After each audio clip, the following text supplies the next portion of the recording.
What's up, guys, and welcome back to the final installment of the Worlds Big Board here before Worlds is over. Of course, we have a lot of stuff to push into down the line beyond the conclusion of Worlds, but first we have to get through tonight's matches happening in mere hours from the posting of this video. And of course, to bring it all here to you, Trevor McNeil as the host of this one. And we're going to get right into this. We're going to break down the Telecom Wars from day one. This has been going on for decades at this point. An unrivaled length of a rivalry. TSM and CLG, who? Never even heard of them. Dead organizations, by the way. These two have been at it for as long as esports has realistically been around. And throughout the duration of the existence of esports, it's gone back and forth both ways. At least on the League of Legends side, though, it has favored SKT Telecom 53-17, 76% of the match scores favoring T1, 133-71 all-time in the games, a 65% win rate favoring T1. So the scales are tilted towards T1 inherently, just from this perspective. They also have kind of the unfair advantage, if anybody remembers way back in the day when SKT actually used to have two teams, SKT S and T, I believe, or R and T. They had two different letters that were the denominations of their two teams that they had that were both wildly successful, kind of similar to what Samsung had with Samsung Blue and Samsung White, but thus in the telecom side. So already, inherently going into this one, we're favoring T1 from that perspective. But we look at the way that these two teams got here. KT has had a significantly shorter route to get to the finals, played fewer games. They also didn't have to play in from day one, square one, day zero even, to get into the Worlds. They started out with a 1-0 win over MKOI, Movistar's Koi out of the EU. Yeah, sure, whatever. They also beat TSW. This is why there was also a lot of question marks around how good is KT really, because who have they played? They played MKOI and TSW. That's really not that big of a deal. Then they would go on in their promotion series to play Top Esports, who we just saw T1 play against. They would 2-0 Top to put themselves locked in to the knockout stages. From there, they would get their first draw of CFO out of the LCP Pacific region. And they would go on to get a 3-0 sweep out of that one, still adding further question marks. Okay, that's really not the greatest of contestation that you could draw out of that one. They're going to play against Gen G. That's where the real titans are going to start to come in, and we'll start to filter out through a war of attrition those that don't belong, KT included. Wrong. KT would go on, push to a 3-1 score to beat Gen G kind of impressively. I mean, there was some back and forth out of that one, a banger of a series. If you haven't watched it, my video is on my channel. You can go back and get a quick recap of that one, but pretty good series, all things considered, to get a rematch of LCK. We've seen those two teams play a handful of series in the last few months, and every single one of them has been a treat. Look on the other side of the matchup. T1 has had their run, like I said, an extended one from day zero getting to this point. To get into quarterfinals, they had to be a best of 5 against IG, where they would won that one 3-1. They would then go to play FlyQuest, North America's #1 seed. I guess it's not the LCS, it's the LTA at that point, now going back to the LCS, but they would win that one 1-0. They would then go on to play the Flying Oysters. They would lose that game. They would also then go on to lose against Gen G, putting themselves into a knockout contention. They would have to play against 100 Thieves, where they would go on to win that one in a 2-0 best of 3. And then to move on one more time, backs against the wall, do or die. You win, you're in. They play Movistar's Koi. They would also 2-0 that series. And then, arguably, my opinion, one of the best two series that we've had in Worlds so far. They played against Anyone's Legend in the first draw. You can take a look at the receipts. I said T1 did not want Anyone's Legend. Drawn going up But against T1 just doesn't want to get drawn here. 12 seconds later. What's it gonna be? Dude, no. No. Oh my God! What a phenomenal The dream's dead. LPL versus T1's not going to LCK win. battle. That's In quarters! sorry, guys. Quarters. Because that would probably be chalked for them. That's the draw they got. They ended up taking it to an incredible 5-game series. They would win out that one 3-2, obviously, because they got this far. And then they would move on to play Top Esports. If they got past round 1 to play and get past Anyone's Legend, from there, it's just the road to the championship. There should be no doubt that T1's going to get there. Playing against top esports with the history that they have, there really shouldn't have been any doubt as well. Not surprising that they 3-0'd top, as well as they did it in convincing fashion. I think all three of those games were sub 30 minutes. So T1 really had the highway there. And Gen G should have had the same thing on the other side. If they get past HLE, they should be coasting into the championship game, but they did not expect the speed bump that was the roller coaster of KT Rolster. So here we find ourselves with the Telecom Wars in our finals. To break down lane by lane, at least roll by roll, where the expectations should be for each of these individuals to match up, and who I personally think I would give edge to on this one. On the top side, obviously, you have Doran for T1. Has done a pretty good job coming through what they've actually done on this team.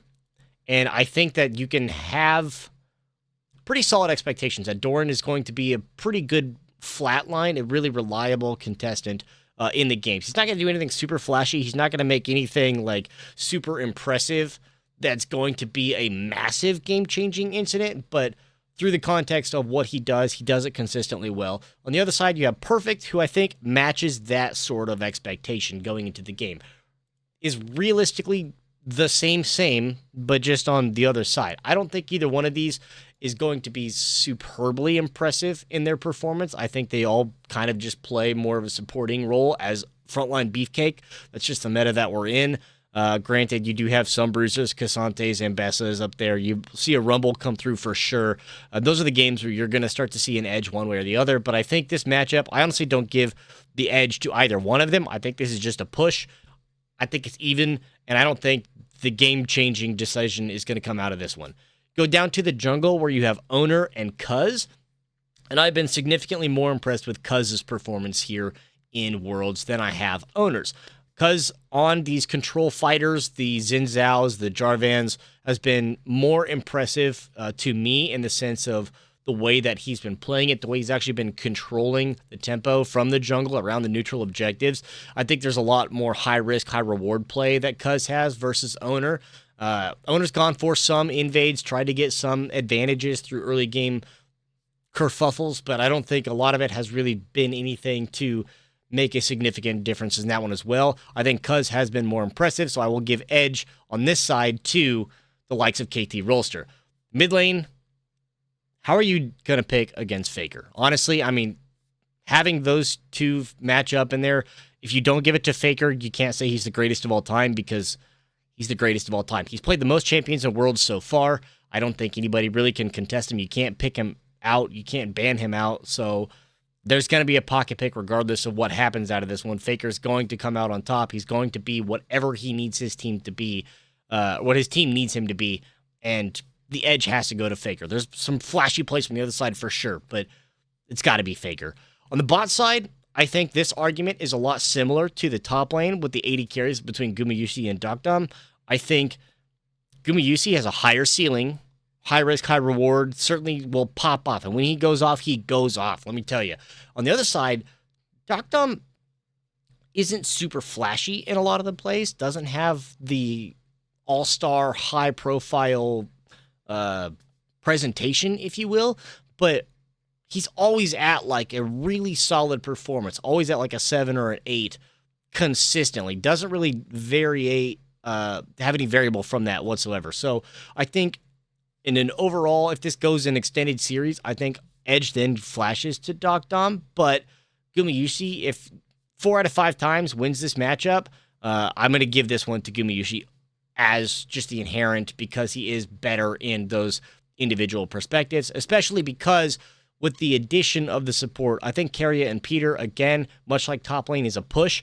I don't really give advantage to either one of them. They both have been relatively good here in Worlds. I think that both of them had really good plays on Nico. Those are the ones that obviously come to the forefront. They both had phenomenal decoy plays where they would then get and engage out of that one. Peter's had some phenomenal Nautilus hooks as well to be able to set up fights for his team. But I think from the support perspectives that they have, Keria's support demands more respect out of this one, does draw more bans and more attention in the draft phases. So because of that and because of the impact that he has on the game state overall, I give a little bit of that to Keria, but throughout the games themselves, I call it break even, but because of who their ADCs are, it flashes back to Keria, and that's also why Gumayusi gets the edge over Dokdon because of who he has in lane with him. So all that being said, realistically it comes down to I got 2 pushes, support and top lane. KT gets the jungle, mid ADC I give to T1. So from that one, slight advantage to T1 to go to this. Of course, like I said, this should be just generically favored that T1's going to win this series. So we get into the predictions. I think you're going to see through pre-games, through predictions, there's going to be a large number of T1s. There's going to be a lot of people that don't want to believe in KT just yet because it is too soon. They're not going to give KT that benefit of the doubt until they're hosting the Summoners Cup, and I'm not either. T1 will win the World Championship. They will get their three-peat back to back to back. Faker will be, of course, our MVP of the series, and they will walk away back to Korea as the top dog of the world once again. Look to rebuild here to see how anybody's going to be able to take down T1 to prevent an unheard of 4th potential repeat world championship. The difference here we got out of the Swiss stages between T1 and KT Rolster, KT got through relatively easy. They didn't have any challenges whatsoever. The difference has been once we got to this knockout stage, T1 just flipped a switch, and all of a sudden, they are on. It is not surprising at all that they made it this far. Like I said, if they got past round 1, they're locked to the championship. Here they are. KT's also looked really impressive, but there is more surprise that they are here because of their history, because of their inexperience, because Faker's been here so many goddamn times. Of course he's here. He cannot be denied. Faker will cleanse off any of the haters, any of the doubters. He's going to showcase his moves. Look at the moves! He will hoist the Summoners Cup at the end of the series and leave us all questioning. Faker, what was that? Thank you all for watching. Of course, I will have all of the recap from the World Championships as soon as I possibly can based off of how this series goes and how late I will be staying up tonight to watch it. But of course, until then, get some rest. We're going to recall. We're going to need it. We're going to reset. We're going to refill our wards. I'll see you in the next episode.